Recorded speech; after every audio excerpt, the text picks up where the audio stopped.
श्रीगोविन्दं प्रपद्येऽहं दीनानुग्रहकारकम् वन्दे मुकुन्दमरविन्ददलायताक्षम् कुन्देन्दुशङ्खदशनं शिशुगोपवेशम् इन्द्रादिदेववनवन्दितपादपीठम् वृन्दावनालयमहं वसुदेवसूनुम् नवजलधरवर्णं चम्पकोद्भासिकरणम् विकसितनलिनास्यं विस्फुरन् मन्दहास्यम् कनकरुचिदुकूलं चारुबर्हावचूलम् कमपि निखिलसारं नौमि गोपीकुमारम्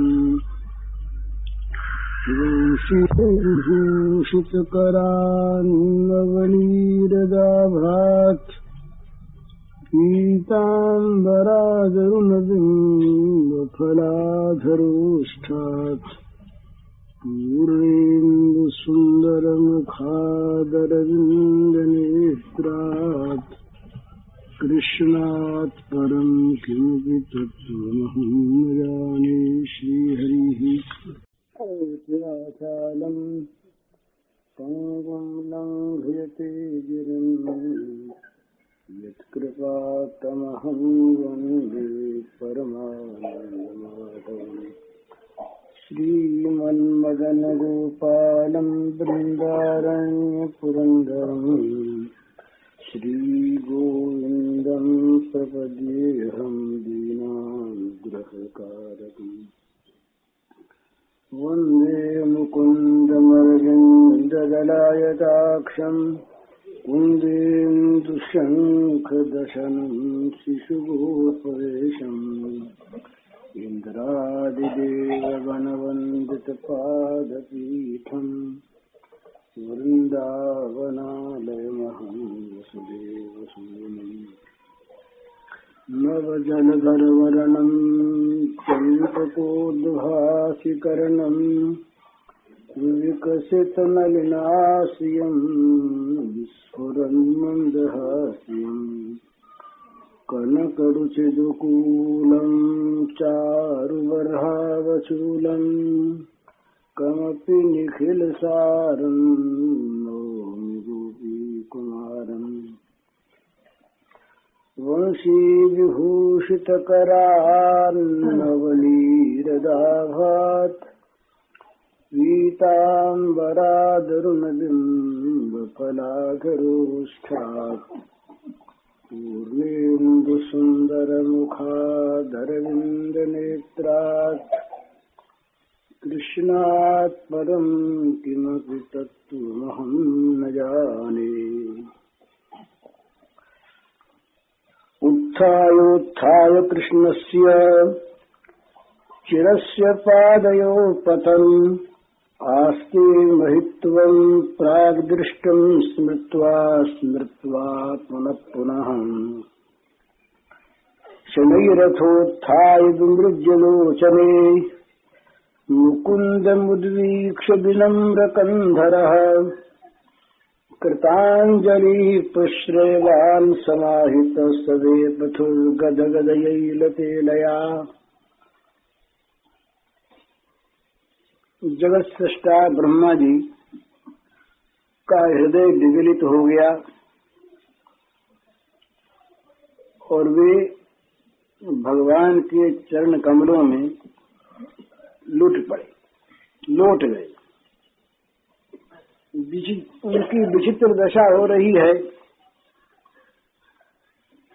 वो श्री कृष्णचंद्र के सौंदर्य माधुर्य को देखकर, उनकी लीला को देखकर अत्यंत मुग्ध, सर्वथा अभिमान शून्य होकर चरणों में लौटने लगते हैं। कभी जब ये मन में आता है ऐश्वर्य भगवान का, तो चरणों में गिर पड़ते हैं और गिरे ही रह जाते हैं, बार बार धूल में लौटते हैं। और जब फिर माधुरी की स्मृति आती है तो उठकर घुटने टेके यूं देखते हैं श्री मुखारविंद की ओर। तो इस प्रकार से कभी चरणों में लौटते, कभी उठकर मुखारविंद को देखते। न मालूम कितनी बार उठे और कितनी बार ये बैठे पड़े। इस प्रकार ये वंदना, भावमयी वंदना चलती ही रही। अब वो भगवान की लीलाओं को देखकर उनके मन में कई भाव साथ साथ उठ रहे थे। अपने अपराध का ध्यान, कितना मैंने अपराध किया, अपने अभिमान का ध्यान, मैं जिनकी माया से बंधा हुआ निरंतर सृष्टि रचना में लगा रहता हूं, उन भगवान को अपनी माया से मोहित करने आया। फिर भगवान का भृत्य वात्सल्य, ये प्रेम रस आस्वादन की भगवान की चेष्टा, प्रेमाधीनता, ये सब बार बार उन्हें सबकी स्मृति होने लगी। फिर सोचा मन में कि ब्रह्मा का पद तो छिन गया, बड़ा अच्छा हुआ, परंतु ये कृष्ण स्मृति रूप जो परम निधि है, ये कहीं मेरे अंतःकरण से अब विलुप्त न हो जाए, ये कहीं न चली जाए। तो मन में करुणा की लहरें उठी। देखा उस तरफ तो देखा श्याम सुंदर के मुखमंडल पर कहीं भी क्रोध का चिन्ह नहीं है, कहीं भी किसी प्रकार से ये दिखाई नहीं दिया कि मुझ पर नाराज है। वही स्मित मुख है, उसी प्रकार से आंखों से उनके करुणा की, कृपा की ज्योति निकल रही है। तो ब्रह्मा जी गदगद हो गए फिर और सोचने लगे, कहाँ मैं अपराधी इतना और कहाँ प्रभु का इतना औदार्य। असल में तो ये ब्रह्मा जी का ही नहीं, सभी जीवों का ये अनुभव है। उस अनुभव को ये कभी पहचान लेते हैं तब इनका भाग्योदय होता है। निरंतर हम अपराध करते हैं और निरंतर वो अपनी उदारता बस क्षमा ही करते हैं। एक बंगाल के कवि ने कहा, हमार स्वभाव अपराध करा, तुम्हार स्वभाव क्षमा, जुगे जुगे ओ जनों में ये संबंधो तुम्हारा। मेरा स्वभाव है अपराध करना, स्वभाव है, अपराध ही अपराध भरा है, और तुम्हारा स्वभाव है क्षमा करना। और तुम्हारा और हमारा ये संबंध है, मैं तुम्हारा अपराध ही करता रहूं और तुम क्षमा ही करते रहो। ये संबंध युग युग से, जन्म जन्म से चला आ रहा है। तो जब कभी इस संबंध का ठीक ठीक भान होता है मनुष्य को, तब वो भगवान के चरणों में लुट पड़ता है। फिर दूसरी ओर उसकी वृत्ति नहीं जाती, कहाँ मेरा अपराध और कहाँ इनका औदार्य। तो ब्रह्मा जी महाराज के अपने अपराधों का पूरा ध्यान आ गया। कितना बड़ा अपराध मैंने किया, ये अपने सखाओं के साथ स्वच्छंद भोजन कर रहे थे, खा रहे थे, खेल रहे थे। ये तो सर्वेश्वर हैं, पर उन सखाओं को मैंने इनसे विलग कर दिया। उन बछड़ों को जो इनके नेत्रों के सामने इनकी दृष्टि से पवित्र होते हुए, प्रेम लाभ करते हुए यहाँ घास चर रहे थे, उनको मैंने अलग कर दिया। कितना बड़ा मेरा अपराध! अपराध से, लज्जा से, और फिर उनके औदार्य को, प्रेमल स्वभाव को, अपने प्रति उनकी आंखों से झरती हुई करुणा की धारा को देख करके ब्रह्मा जी की आंखें कृतज्ञता से, स्नेह से, शरणागति से भर आई और ब्रह्मा नमित हो गए, उनके कंधे झुक गए।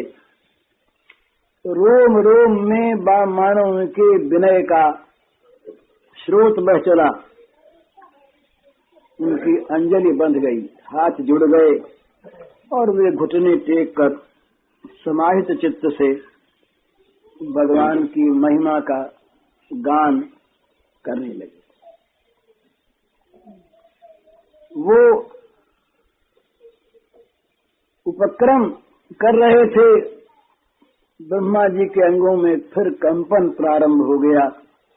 आंखों से बार बार आंसू पोंछते हैं, पर वो ऐसा हृदय विगलित हो गया कि वो हृदय का सारा रस मानो आंसू की धारा बनकर बहने लगा। ब्रह्मा की वाणी फिर रुद्ध हो गई। फिर पड़े चरणों में और अपने आंसुओं से भगवान के चरणों का अभिषेक करने लगे, धोने लगे।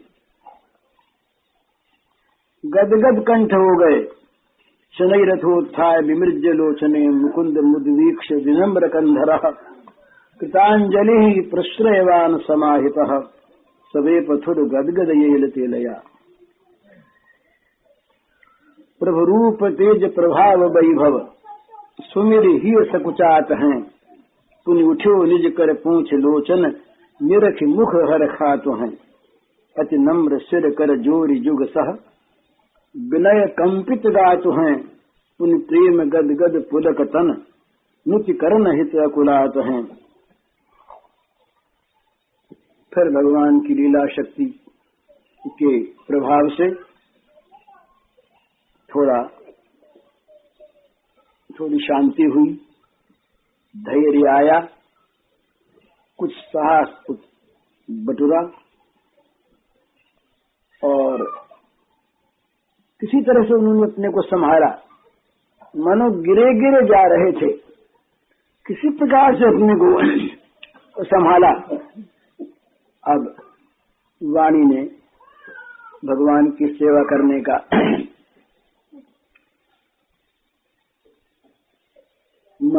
वाणी के मन में उत्साह हुआ।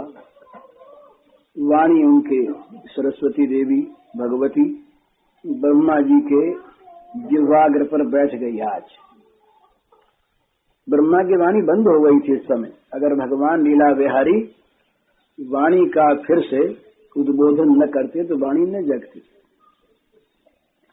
तो भगवान के कृपा दृष्टि से, माया लीला की प्रेरणा से वाणी उनकी जगी, गदगद हो गए और गदगद कंठ से भगवान का स्तवन करने लगे। यहाँ से ब्रह्म स्तुति प्रारंभ होती है। ब्रह्म स्तुति में जो श्लोक रस के, इनकी लीला के हैं, उन पर कुछ विशेष थोड़ा सा कहने का विचार है और बाकी श्लोकों का अर्थ पढ़ दिया जाएगा। बड़ी लंबी चीज है, कई दिन लग सकते हैं, तो वो न लगाकर जल्दी समाप्त करना है। तो ब्रह्मा जी गदगद कंठ हो गए। ब्रह्मा जी ने फिर देखा वो सुंदर श्याम सुंदर रूप। ब्रह्मा जी ध्यान करते थे आज तक भगवान के ऐश्वर्य रूप का, नारायण रूप का, कभी वो ध्यान में आता, कभी नहीं आता। दर्शन तो बड़े दुर्लभ ब्रह्मा जी को, नारायण रूप के भी। तो आज जो इनका स्वरूप सामने है ये अभूतपूर्व है। कभी इन्होंने इस रूप को देखा नहीं और आज देखकर मानो निहाल हो गए। तो सोचा कि वो जो ऐश्वर्य का रूप है वो तो वैकुंठ बिहारी रूप है, बड़ा सुंदर क्षीरोदशाही रूप है, पर आज तो वो रूप तो हजारों हजारों ने अपने में दिखला दिए। सारे नारायण दिखला दिए उन्होंने, चतुर्भुज नारायण अपने अंदर। तमाम विश्व में नारायण नारायण भरे, तमाम विश्व नारायण हो गए। ये इस रूप की महिमा है। तो ब्रह्मा जी नमस्कार किया। नौमीद्यते भृवपुषे तैदंबराय गुंजावतंस परिपिच्छल सन्मुखाय वन्यस्रजे कवलवेत्र विषाण वेणु लक्ष्मश्रिये मृदपदे पुष्पांगजाय। ईद्य मन स्तवनीय, अभ्रवपुषे नव नीरद श्यामल विग्रहाय तडिदंबराय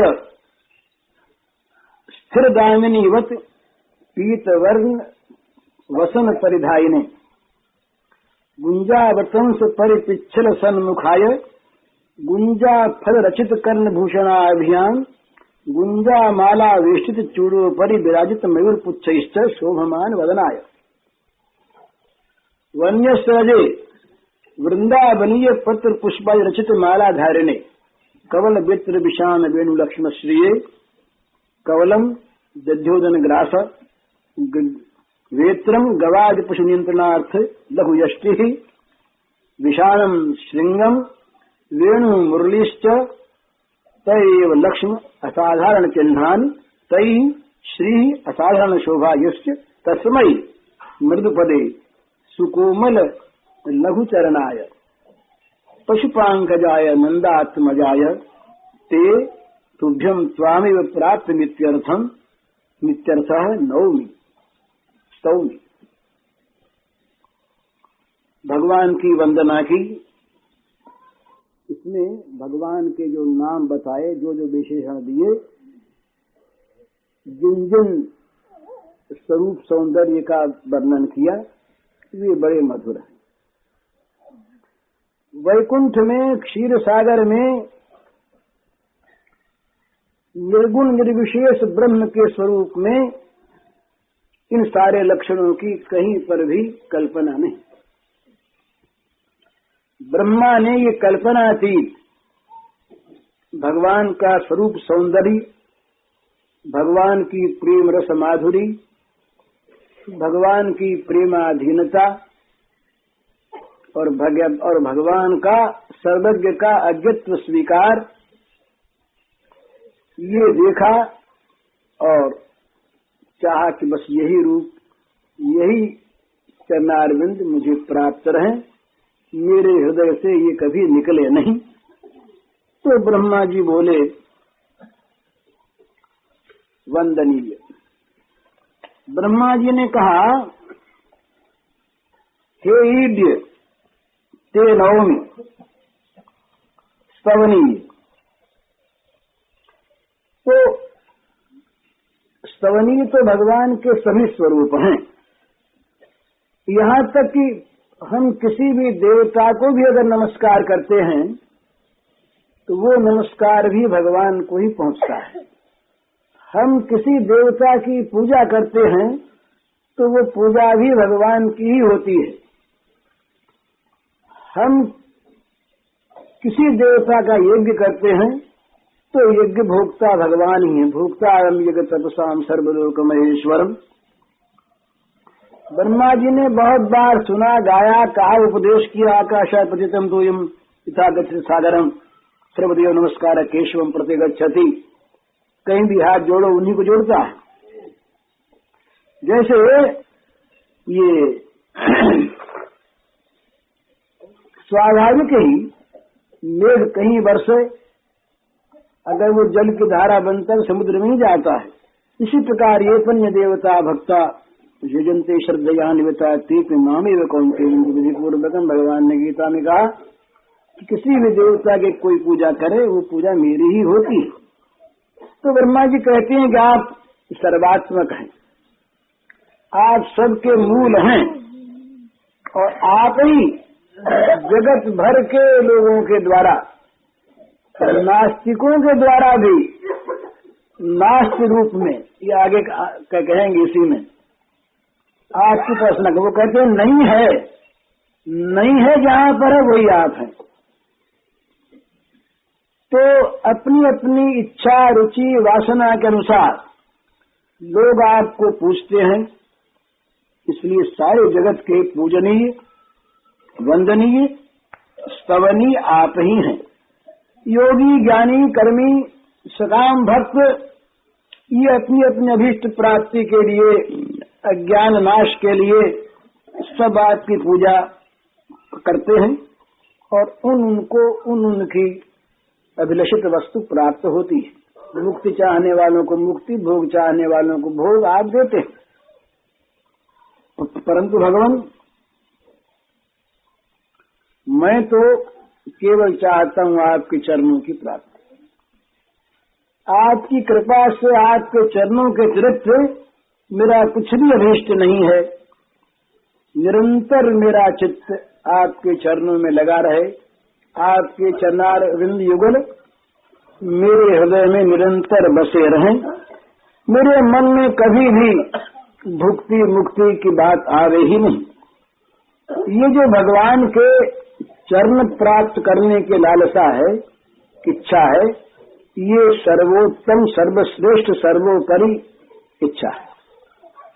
उन चरणों में इस प्रकार की आसक्ति हो जाए कि उन चरणों के सिवा कहीं भी किसी और भी चित्त की वृत्ति जाए नहीं।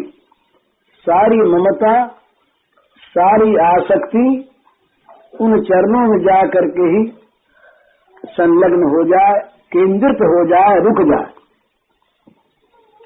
तो ये आज देखा ना इन्होंने कि ये भगवान जो स्तवनीय है, वेद वेदज्ञ ज्ञानी ऋषि तपस्वी मुनि देवता सब जिनका आराधन करते हैं, पूजन करते हैं, तो उनके साथ इन चरणों को लेकर ये कहीं घूमते नहीं।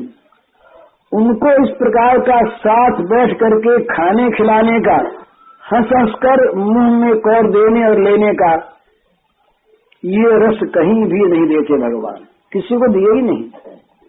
जितने अवतार इससे पहले हुए और जितने भगवान के दिव्य लोक स्थित स्वरूप हैं, उन किसी में भी ये चीज आज तक नहीं आई। तो कहते हैं कि आप भगवान अनंत ऐश्वर्य और अनंत माधुर्य के महासिंधु हैं, कोई संदेह नहीं। परंतु सारी लीलाओं का सारी मूर्तियों में प्रकाश नहीं होता। ये करुणा समुद्र है, कृपा समुद्र है, परंतु प्रत्येक भगवान के श्री विग्रह में कृपा का पूर्ण विकास नहीं होता। जिस प्रकार से भक्त भगवान को देखना चाहता है, उसी प्रकार से दिखता है, वही रसास्वादन भी होता है। जैसे राजा है, वो राज दरबार में बैठ करके राजा का काम करता है, वही अपने महलों में महिषियों के साथ विलास रसास्वादन करता है, वही कहीं किसी बगीचे में प्रमोद कानन में अपने बंधुओं के साथ मित्रों के साथ आमोद करता है, और वही कहीं बाहर निकलता, मैं गंगा स्नान करने गया, तो भिखारियों को वो बड़े प्रेम से पास खड़ा रहकर उनके दुख पूछता और उन्हें दान करता है। तो ये सब जैसे अलग अलग समय समय के स्थान के विभिन्न स्वरूप हैं, एक ही, पर वो गंगा किनारे का भिखारी कि जो राज दरबार में जाना चाहे, तुम्हारा दान तो मिलेगा ही नहीं, वो पहरेदार पहले उसको बाहर का बाहर लौटा देंगे। पर गंगा स्नान के लिए गए हुए राजा के दान में कोई पहरेदार वहां बाधक नहीं है। वो महल के सारे नौकर चाकर, महलों के नौकर ये दरबार का काम नहीं कर सकते। दरबार में तो दरबारी नौकर जो होते हैं वे यथास्थान कौन को कहाँ बैठाना है, किसको क्या आसन देना है, किसके लिए कौन सा स्थान है, कौन कब बोलेगा, कौन कब उठेगा, यथा आदेश सब। वहां राजा का अपना काम नहीं, दरबार का काम। तो वहां दरबारी नौकर सारे विधिवत कानून को मानते हुए सारा काम करते। तो वो राजा महल में चले गए। अब महल में दरबारी नहीं आ सकते, वो कानूनन सारा काम करते हैं, नियमतः विधिवत सारा काम करते हैं, पर वो महल में आकर के वो कुछ काम करना चाहें तो वो महल के अंतरंग कामों में बाधा मानी जाती है। तो वहां जो महल के नौकर हैं उनको पास बैठा करके उनसे काम करवाते हैं, उनके साथ बातचीत करते हैं। वहां बच्चे हैं वो राजा के सिर पर खेलते हैं, दरबार नहीं खेल सकते। दरबार में राजकुमारों के लिए अलग स्थान है, वहां जाकर के अपना आंगन पर बैठ जाएं, नौकर चाकर साथ रहे, वहां से उठा के ले जाएं। तो राजा के बक्षस्थल पर वो नहीं वहां सवार हो सकते, दाढ़ी मूछ नहीं खींच सकते उनकी, पर घर में खींच लेते हैं। तो जहां जिस प्रकार का लीला का आयोजन होता है उसी प्रकार स्वरूप होता है। तो ब्रह्मा जी ने आज ये नई से नई चीज देखी, उनके मन में आया कि ये तो कभी हमने देखा ही नहीं, कल्पना में नहीं ये चीज कि इतने बड़े न तो जिनके समान कोई है और बड़े की तो कोई बात ही नहीं, ऐसे जो असमूर्ध महिमान्वित भगवान, ये भगवान छोटे छोटे बच्चों को बार बार स्मृति होती है, बच्चों के साथ हंसते हुए उनका कौर अपने मुंह में ले रहे, अपना कौर उनके मुंह में दे रहे, उनका पत्ता छीन रहे, कि किसी के कपड़े का छोर खींच रहे, हंस रहे, हंसा रहे, और कोई भी मान मर्यादा नहीं, बच्चे से बराबरी का उनके साथ बर्ताव करें। तो इस प्रकार के रूपों को, इस प्रकार की बातों को देखकर ये ब्रह्मा जी ने समझा कि ये ब्रज में जो भगवान हैं ये अपरिसीम इनका माधुर्य है, इनका भक्तवात्सल्य और इनकी अयाचित करुणा, कृपा की भीख नहीं मांगनी पड़ती, इनकी कृपा स्वयं पीछे पीछे फिरती है रक्षा करने के लिए अपने सखाओं की। अरे घुस गए वो अजगर के मुंह में, और अजगर के मुंह में जब घुसने लगे उस समय किसी एक ने कहा, बालक ने, कि तुम इसको वन की शोभा मान रहे हो, अगर कहीं अजगर हुआ तो निकल जाएगा। तो उसने कहा कि तुम भूल गए कन्हैया भी पीछे है, निकल जाएगा तो क्या होगा, जैसे बकासुर की दशा हुई वैसी दशा उसकी होगी। तो भगवान की कृपा स्वयं जिनके पीछे पीछे फिरती है अपने को कृतार्थ करने के लिए, भगवान की कृपा से सब कृतार्थ हों, और इन भगवत जनों की सेवा करके कृपा कृतार्थ हो, ये बड़ा अंतर है। भगवान की कृपा भी चाह करती है, वो कृपा बेचारी थक जाती है ना, कृपा को रस नहीं आता, वो तो देते देते देते देते थक जाती है। यद्यपि उसमें थकावट की कल्पना ठीक बैठती नहीं, क्यों कि वो अनंत है, असीम है। भगवान की कृपा अनंत है, असीम है, उसका कहीं पार नहीं, उसमें कहीं कमी नहीं आती, परंतु उस कृपा को कहीं कृपा नहीं मिलती, वो कृपा देती रहती है। पर ये जो भक्तजन हैं, भगवान के प्रेमी जन, ये कृपा की परवाह नहीं करते। इनको किसी भी स्थिति में रखा जाए, ये कभी ऐसा नहीं मानते कि भगवान की कृपा करके हमारी रक्षा कर दे। ये कृपाकांक्षी नहीं है, कृपाकांक्षी होते हैं श्रद्धालु भक्त, और भगवान की कृपा बहुत बड़ी चीज। भगवान ने स्वयं कहा कि मेरी समस्त प्राणियों पर, भूत मात्र पर असाधारण अहेतुक नित्य कृपा है। सूदम सर्वभूतानाम ज्ञात्वा माम शांति मृच्छति, समस्त प्राणियों का मैं सहज सुहृद हूँ। इस बात को जान ले तो उसे शांति मिल जाती है। हम लोगों को तो कृपा पर विश्वास ही नहीं है। भगवान की कृपा का न चाहना, ये कल्पना तो बहुत दूसरी चीज है। या तो अत्यंत पाप कल्पना है ये, और या जहाँ विशुद्ध प्रेम का प्राकट्य है वहाँ इस प्रकार की कल्पना हो सकती है। हम लोग तो भगवान की कृपा पर विश्वास करते तो कभी चिंता आती नहीं, कभी शोक विषाद आता ही नहीं, कभी भय आता ही नहीं। वो तो सब प्रकार से शांति मिल जाती। वो कहते हैं कि बस ये अयाचित कृपा भगवान की सब पर सदा है। सूदम सर्वभूतानाम ज्ञात्वा माम शांति मृच्छति, जिसने भगवान की कृपा को जान लिया, और वो कृपा प्राणी मात्र पर है, किसी एक पर नहीं शोभा। तो इसको जिसने जान लिया वो कृपा को पा गया, जान गया ना कि मुझ पर भी वैसी ही कृपा है, और जिस पर उनकी कृपा उस पर सबकी कृपा। तो वो तुरंत उसको शांति प्राप्त होती है। ज्ञात्वा माम शांति मृच्छति। तो हम लोगों को तो कृपा पर विश्वास ही नहीं है। हम लोग तो उनकी कृपा की आकांक्षा करने तक के लायक भी अभी तक नहीं बढ़े। हम लोगों को तो विषय कृपा चाहिए, भोग कृपा चाहिए, विषयों की कृपा चाहिए। हम उन्हीं की सेवा में, विषयों की सेवा में, विषयों के क्षेत्र में, उनकी पूजा में रात दिन लगे रहते हैं। ये तो लोकोत्तर चीज है कि जहाँ भगवत कृपा की अपेक्षा नहीं, कृपा को कृतार्थ करने के लिए कृपा स्वीकार की जाती है। तो ये ब्रह्मा जी ने सोचा कि हमने देखा कि ये बच्चे परवाह नहीं करते, और इनकी कृपा पीछे पीछे उनके दौड़ा करती है कि कहीं हमको सेवा का मौका मिल जाए, कहीं हमको सेवा का मौका मिल जाए इन सखाओं की, तो हम निहाल हो जाए।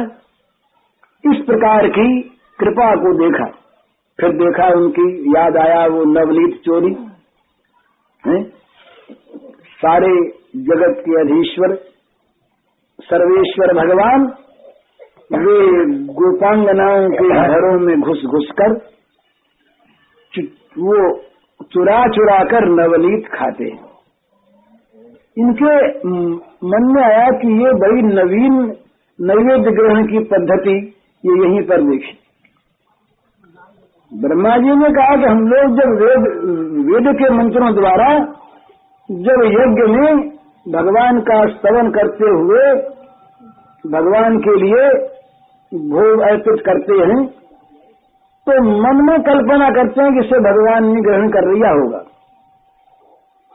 तो प्रत्यक्ष होकर के भगवान खाएं, ये तो कभी आज तक हमने देखा नहीं। और फिर भोग लगाने में भी कितनी शुद्धि चाहिए। भोग शुद्ध हो, शरीर शुद्ध हो, सब प्रकार की सामग्रियां हो, चौकी हो, स्वर्ण थाल हो, न मालूम क्या क्या चीज हो। ये भगवान इसी में कहेंगे आगे। एक भक्त ने देखा भगवान को उस रूप में। वो तो ये यहाँ तो कोई बात इतनी, यहाँ तो बोले वो गोपी ने चाहा कि तुमको मक्खन तुम खिलाना चाहती हैं, और तुम्हारे लिए ये मक्खन है लाला, परंतु हम उसे ले करके तुम्हारे सामने चौकी पर रखें और हाथ जोड़ के खड़ी हूं और तुम भोग लगाओ, इस प्रकार हम नहीं देना चाहती। हम तो चाहते हैं कि मक्खन निकाल के रख दें और तुम उस मक्खन पर लुब्ध होकर, मक्खन के लोभी बनकर, नवनीत के लोभी बनकर तुम हमारे घर में चुपके से आओ और हम छिपकर खड़ी रहें, और तुम जैसे लोभी आदमी कहीं से भी धन ले लेता किसी प्रकार, इसी प्रकार उस नवनीत को चोरी की क्रिया के द्वारा तुम ग्रहण करो और तुम खा लो, हमारा तुम भागो, हम तुमको पकड़ने जाए। इस पद्धति से तुमको स्वीकार हो तो हमारा मक्खन तुम्हें मिले। भगवान स्वीकार कर लेते हैं, यही पद्धति सही। आज तक ये मर्यादी लोगों के मनों में इस चीज को लेकर संदेह होता है कि भगवान ने चोरी क्यों की। अरे चोरी कहाँ की, ये तो नवीन पद्धति है नैवेद्य ग्रहण की, इसीलिए यहाँ पर ये नवीन रसधारा। इस प्रकार से तो नवनीत चोरी देखी, गोष्ठ क्रीड़ा याद आ गई, ब्रह्मा जी को सारी याद आ गई। गोष्ठ क्रीड़ा कैसे बच्चों के साथ खेले, कैसे ये फुदकते हुए मेंढकों के पीछे पीछे फुद गए, कैसे ये बंदरों की भांति बंदरों के पीछे पीछे जाएं, कैसे हंसों के साथ उनकी चाल चलें, ये गोष्ठ लीला। और फिर सबसे बढ़कर उनके मन में आया ब्रह्मा जी के दाम बंधन, जिनके नामाभास से तमाम अनादिकाल के बंधन कर जाते हैं, वे भगवान स्वयं बंध जाते हैं माता की डोरी से, और पेड़ बंध जाता है और ऊखल से। ये नवीन बंधन है ना। किसी को आज तक ऊखल से बांधे सुना?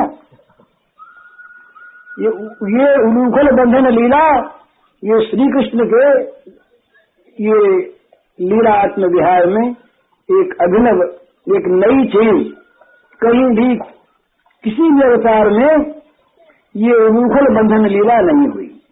माता के मन में ये बात नहीं आई, किसी माता के मन में आज तक, कि बड़ा नटखट हो गया है, बड़ा ढीठ हो गया है, इसे ऊखल से बांधो। तो ऊखल से भगवान बंध गए, और उस बंधन लीला में क्या क्या चीजें देखी ब्रह्मा जी ने। वो कहते हमने क्रोध देखा, काम देखा, लोभ देखा, भय देखा, पलायन देखा, बंधन देखा। जो नित्य काम, पूर्ण काम, आप्त काम भगवान, वो माता के स्तनपान के लिए प्रलुब्ध हो गए और बिना इच्छा के माँ की चढ़ गए गोद पर, स्तनपान करने लगे। जब स्तनपान में बीच में बाधा आई, तब स्वयं क्रोध रूप बन गए, और क्रोध रूप बन के मटके को फोड़ डाला।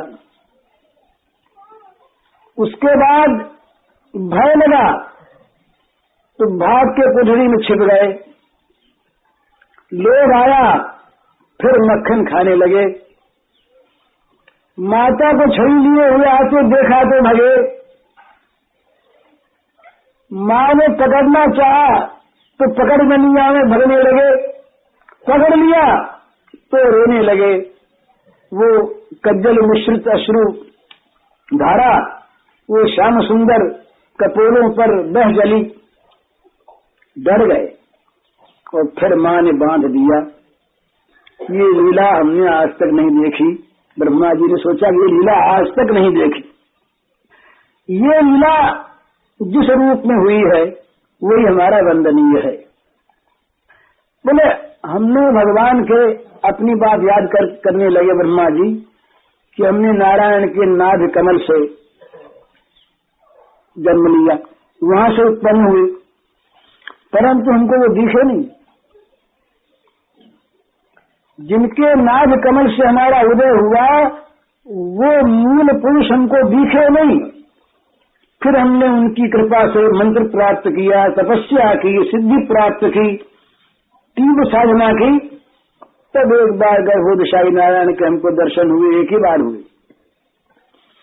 और इन ब्रजानंदन की कितनी कृपा हमारे ऊपर भी सब पर तो है अयाचित कृपा कि हमने इनके उस नारायण रूपों को असंख्य संख्या में देख लिया।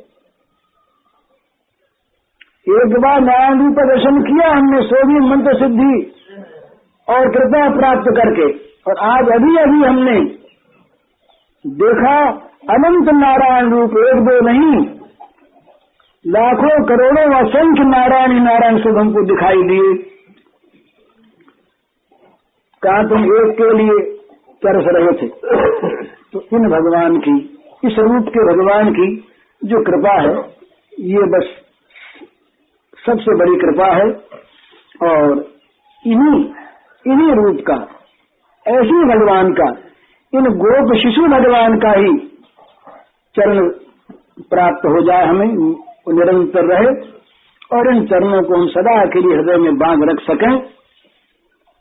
ये बात इनके मन में आई तो नोमी जिते ब्रवपुषे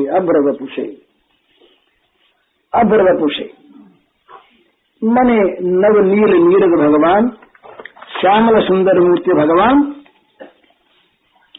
ऐसा करुणा समुद्र दूसरा कोई कहीं है ही नहीं।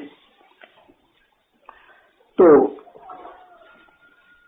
ब्रह्मा जी ने ये स्तवन किया अभ्रवपुषे तेनव में, हे भगवान मेरी और कोई लालसा नहीं, ये जो आपका नव घन विलंबित घनश्याम सुंदर नवनील सुंदर श्याम ये जो श्री विग्रह है, इसके चरणों का ही मुझे निरंतर आश्रय प्राप्त रहे।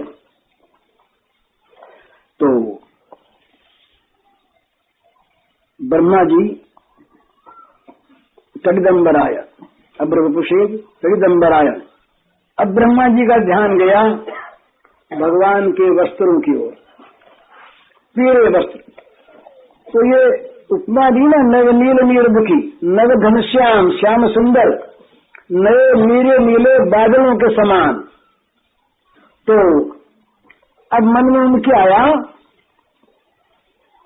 वो जब वस्त्र देखा तो बोले ये तो बिजली है, बादलों में बिजली रहती है ना। ये नव जलधर श्यामल भगवान जो हैं, इनमें जैसे बादलों में बिजली, इन नवजलधर में भी ये विद्युत सदा रहती। परंतु अंतर इतना है कि मेघों में बादलों में जो बिजली रहती है वो बिजली चंचल रहती है, दिखी छिप गई, बिजली चमकी और छिप गई, स्थिर नहीं रहती। और ये भगवान का पीतांबर जो है, ये नित्य भगवान के श्रीअंग पर सुस्थिर रहता है। तो वो बिजली चंचल है, मेघ में रहने वाली बिजली। और ये नवजलधर भगवान में जो पीत वस्त्र रूप चरित है, ये विद्युत है, ये वस्त्र, ये कृष्ण मेघ की ये सौदामिनी, ये नित्य सुस्थिर है, सुशांत है। और फिर दूसरा भाव मन में आया कि भाई सीधी बात ये है एक कि कितनी कोई चंचल वस्तु हो, अगर उसका संपर्क मेरे में आ गया तो वो स्थिर हो गई। कोई भी जिसका भोग प्रवण चित्त नित्य निरंतर अशांत रहता है, और वो अशांति कहीं मिट नहीं सकती भोगों से। ये और सिद्धांत के बाद ध्यान में रहे, अनेक चित्त विभ्रांता मोह जाल समावता। कोई ये चाहे कि अनंत अनंत भोगों को प्राप्त करके हम चित्त में शांति प्राप्त कर लें।